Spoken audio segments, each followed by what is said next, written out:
So we have a 2006 Mitsubishi EVO 9. The 9 is probably the most desired chassis to have. You get the MyVec and ACD. So that's what we have. This is an RS model, so lightest weight model. A few unique features on this car, starting with the suspension.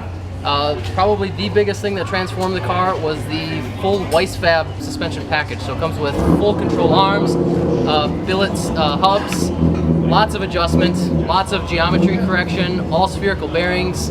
Very big upgrade and almost a must-have if you're going to try lowering the car. And another thing it enabled us to do was to fit 315 wide tires on a stock body EVO. I will put an asterisk by the stock body. We did have to do a few mods to make it fit on the stock body. Flaring out the fenders, the rear, we had to cut the inner fenders and maybe even a little massaging, pushing them out a little bit. The wheel combo we're running an Enkei 18 by 10.5 wheel, and they're wrapped with 315 3018 Falcon 615 Plus, their new compound. They seem to be doing really well. They're taking the heat really well. Very grippy tire, especially in the 200 street tire category. Suspension, it's got a Stance 3-way adjustable coilover setup, custom setup by Stance USA. So if you ever need any suspension stuff, give them a call. The engine is basically just a 2-liter, bored out to 85.5. Forged pistons, forged rods, all manly stuff, manly I-beams. It's still running at 88, so it's a 2.0. Head's a ported head with Cosworth cams, valve springs, pretty basic, but it's able to rev to 85, 82, depending on what turbo we have on the car. Moving on to the turbo, we have a Gen 2 reverse scroll by Garrett, GT30 76, right? 76, yep. Yep, it's a reverse scroll, so it's easier to make the kit for it. It fits nice in there now because before we couldn't put a factory fan back in. We had to modify to a slim fan, and a lot of them don't work properly. The turbo manifold is made by Phobia Fab. It's a good friend of ours, Matt Haney. Made that out of his own little garage. In 4 or 5 hours? Yeah, in 4 or 5 hours. He asked me to position the turbo where I want it, brace it, and then I brought him a manifold with a flange with 2 rods on it, and he made the whole kit out of that. And then he came over to the shop and finished the downpipe and the hot pipe. I think this turbo kit is, the reverse spin is probably the first of that turbo on an EVO. So there really was no manifolds we could go out and buy or anything like that. So yeah, we had to build one. We pretty much had to make it all our own, and we kind of wanted it packaged just right. We didn't want, most of these V-band turbos and stuff, the turbos come way out, sticking out of the block, getting close to the radiator and stuff, and we wanted to make sure it was nicely packaged in there. So that what we have is for the turbo. Injectors, we're running the FIC 1650 cc's and a Walbro 450 E85 pump, hardwired to a relay.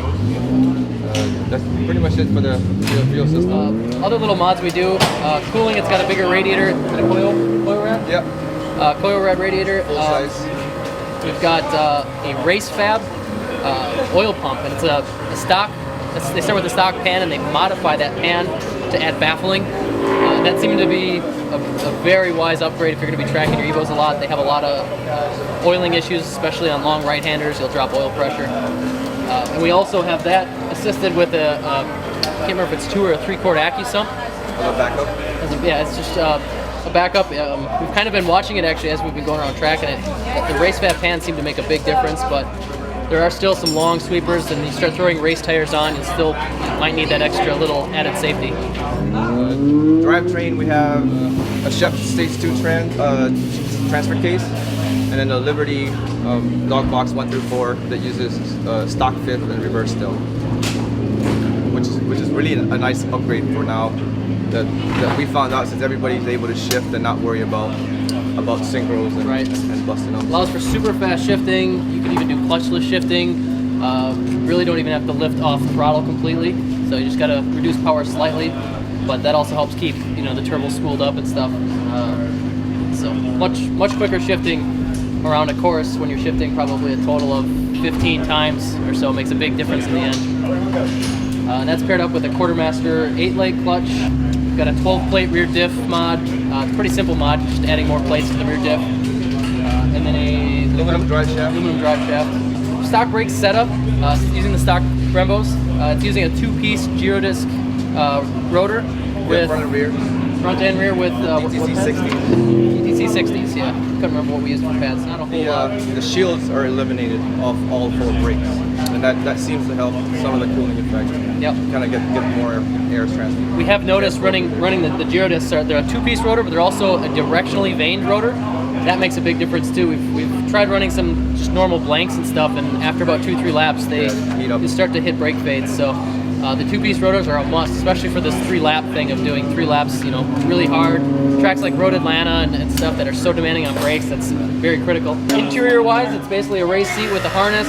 It still needs to be a street car because our transits are like 500 to 700 miles per day, so we need to make sure it's still drivable on the street and safe for the streets. So we still have AC on it, full blast. From Florida all the way down here, we had it on either 3 or 4.